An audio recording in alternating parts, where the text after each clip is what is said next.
Bueno, en Campana de Palo, en este sábado distendidos, estamos con Carolina Goicoechea. ¿Cómo estás, Carolina? Buen día. Bien, hoy sábado, descansando después de una semana muy agitada. Muy agitada. ¿Y cómo vives esto de vivir un momento revolucionario siendo docente en La Rioja?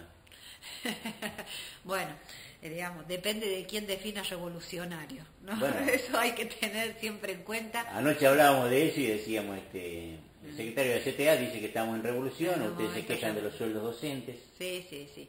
En realidad vivimos una situación, digamos, de permanente revolución.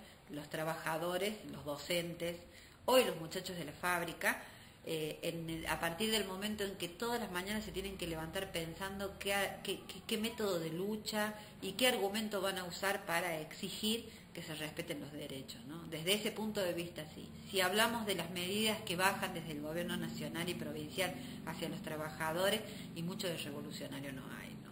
Carolina, anoche hemos estado en una charla y justamente una de las cosas que más se nota, porque estaban los representantes del Consejo Deliberante, los de las fábricas, y hubo algo que parecía signar esta charla, la indefensión desde el gremialismo.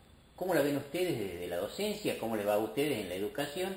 Teniendo en cuenta que se les agregó ahora 190 días de clase, más lo otro que era el compromiso de que las escuelas iban a estar en óptimas condiciones.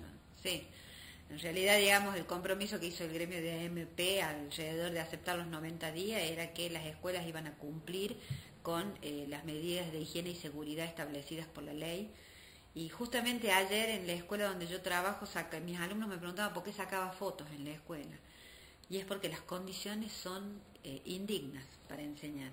Y les digo, las voy a subir al Facebook. Así que este fin de semana tengo esa tarea. Sí.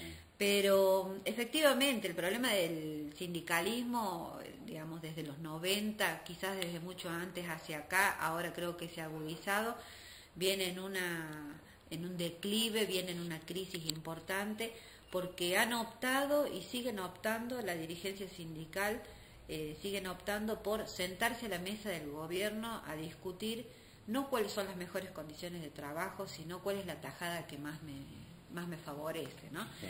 Y ahora el problema es que los trabajadores comenzamos a cansarnos de esta ¿Vos crees que ya está planteado esto de barajar y ver de nuevo? Sí, sí, sí. Está planteado desde el momento en que los trabajadores, cada vez que necesitamos organizarnos, nos valemos más de nuestros propios medios que de la ayuda del sindicato. Y ojo con esto, porque digamos, yo no lo planteo desde la perspectiva de decir nos desafiliemos de los sindicatos y vamos hacia la autoconvocatoria. Yo creo que el sindicato como institución al servicio de los trabajadores tiene una historia y una construcción histórica y social, incluso política. Y aparte se debe a ustedes. Exacto, muy importante. No creo que hay que regalarla a la burocracia hoy enquistada, sino que ha empezado a moverse en los lugares de trabajo, en los lugares que compartimos entre trabajadores, la necesidad de disputarles el sindicato. Al sindicato hay que recuperarlo para lo que servía, que era para, digamos, defender la lucha de los trabajadores y no para negociar sus conquistas. Entonces, en las escuelas, fundamentalmente, estamos discutiendo esto. El año que viene hay elecciones del sindicato de AMP y justamente lo que estamos planteando es retomar lo que históricamente fue la lista Bordeaux, sí, que es la que le presentó oposición a aquello de Leonardi en el 2008 y que perdimos por muy pocos votos, pero que ahora se plantea con más fuerza, porque vemos la necesidad de tener un sindicato, recuperar su historia de lucha, sí, ¿no es cierto?, y de sentarse con los docentes, con los trabajadores docentes, a discutir cuáles son las condiciones laborales que necesitamos cumplir, salario, jubilación, y no únicamente utilizar el sindicato para una paritaria que negocia a la baja, siempre negociando a la baja. Sí.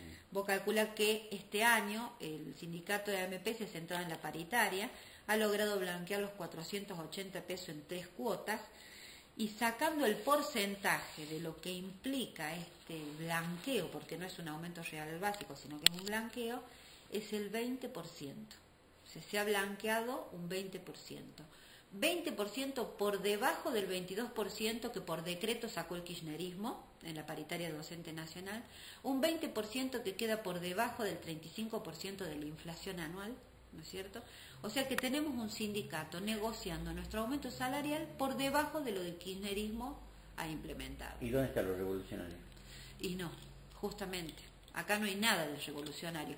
Ahora, sí, cada vez que ellos negocian paritaria salarial, reciben el 2% de cada uno de los 12.000 docentes de la provincia de La Rioja. Más allá de que sean afiliados o no. Más allá de que sean afiliados o no, retenidos en forma compulsiva por el gobierno de la provincia de La Rioja, que sí. dirige Beder Herrera, ¿no es cierto? Y que terminan en las arcas de un sindicato que tiene un superávit financiero del año pasado de 3 millones de pesos.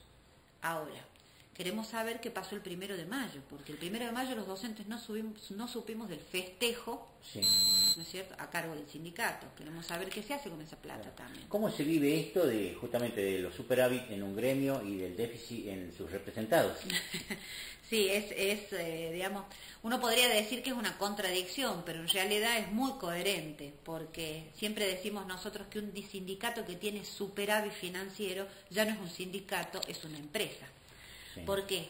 Porque no hay sindicato que esté al servicio de la lucha que pueda ahorrar un centavo, cuando esa plata del sindicato, de los afiliados, está invertida en capacitación, sí, en beneficios, en impulsar la lucha, digamos, en juntar a los docentes de toda la provincia para discutir, por ejemplo, sí, cuáles queremos que sean las condiciones de trabajo, cuáles queremos que sean el escalafón docente.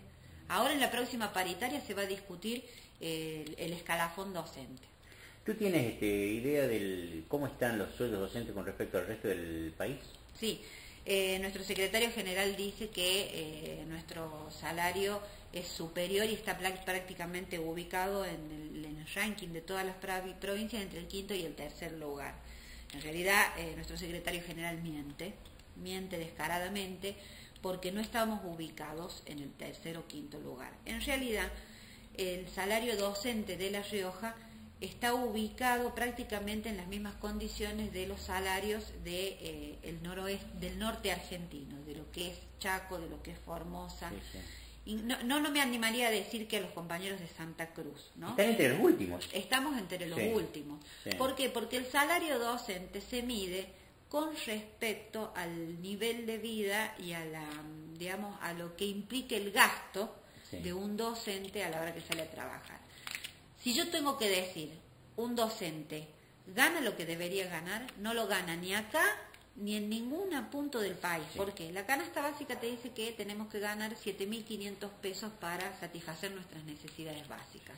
No hay un solo docente en la República Argentina que esté cubriendo esa canasta básica. Por lo tanto, no podemos hablar con tal, liviandad, ¿no es cierto?, de que estamos como mejor ubicados, porque entonces queda como que somos los trabajadores de primera calidad.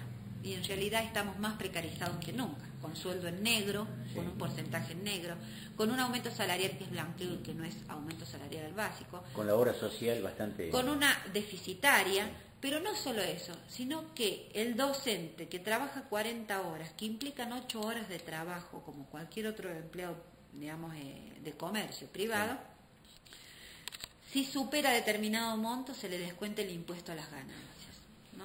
Entonces, que aparentemente el secretario general de AMP, el secretario de Derechos Humanos de la CTA, avala que el salario docente sea sujeto a descuento de impuesto a las ganancias, y a lo cual nosotros sostenemos que no corresponde, porque el salario no es ganancia. Claro. Nosotros no obtenemos una ganancia. Claro, estamos entrando en una situación que tiene algunos ingredientes muy particulares en el 2013.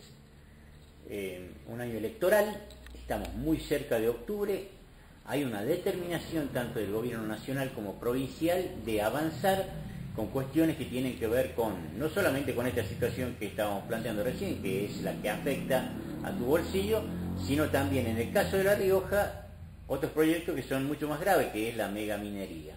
Hay una situación que vos la venías marcando, hay gremios y organizaciones sociales que no solamente se han visto fagocitadas por el kirchnerismo, sino que han perdido identidad. Sí. ¿Cómo están planteando ustedes esta lucha que viene, teniendo en cuenta que ya están organizándose para el 20 de mayo con respecto a a la megaminería y también, convengamos, las elecciones requieren de que partidos que van a participar tengan definiciones. Bien. Mira, desde las asambleas, si bien yo soy militante de izquierda socialista, digamos, estamos dentro de la asamblea también trabajando desde hace muchos años. Desde las asambleas ciudadanas lo que está planteado es que efectivamente el problema de la megaminería es un problema que no tiene una órbita provincial, sino que tiene una órbita nacional y que también un proyecto político. Es un proyecto político y económico que está ideado no solo para Argentina, sino para América Latina. Es transformar a América Latina en ese país tercermundista que siempre fue exportador de materias primas. Ahora, estas materias primas actuales son los metales, son lo que genera super ganancias en el mercado mundial. Entonces, cuando nosotros desde las asambleas hablamos de política, sí, hablamos en los términos de definir que esto es un proyecto del capitalismo, del imperialismo, y que vienen por todo. Y entonces identificamos cuáles son los sectores políticos que impulsan. Y efectivamente, en la Argentina el kirchnerismo, en La Rioja el vederismo, en consonancia con el proyecto nacional, ¿sí? Pero resulta ser que hay un montón de organizaciones, ¿sí?, sociales y políticas que adhieren al kirchnerismo y que contradictoriamente dicen o levantan la bandera contra la megaminería. Entonces, a la hora de poder definir y a la hora de tener... Si eso en algún momento fue ingenuidad, ya debería de ya es tiempo de que se abandone, o sea, ya sí, a nadie le quedan dudas de que esto es un plan armado y orquestado por los gobiernos nacionales, porque también tenemos que tener en claro que este mismo proyecto lo aplica Evo, este mismo proyecto lo aplica Correa en Ecuador, que salió a defender rotundamente la megaminería. Entonces, cuando nosotros hablamos de estos sectores, ¿qué es lo que estamos planteando? Cuando nosotros vamos y le decimos al vecino o a la vecina, al ciudadano común, no a la megaminería, le estamos diciendo no a la megaminería, pero que no tampoco a un proyecto político y económico impulsado por un gobierno nacional y por un grupo económico en la Argentina. Entonces no podemos entrar en la contradicción. Contra el gobierno nacional no, pero con el gobierno provincial o algunos sectores sindicales o algunos sectores que dicen no estar con la megaminería se presentan como opción.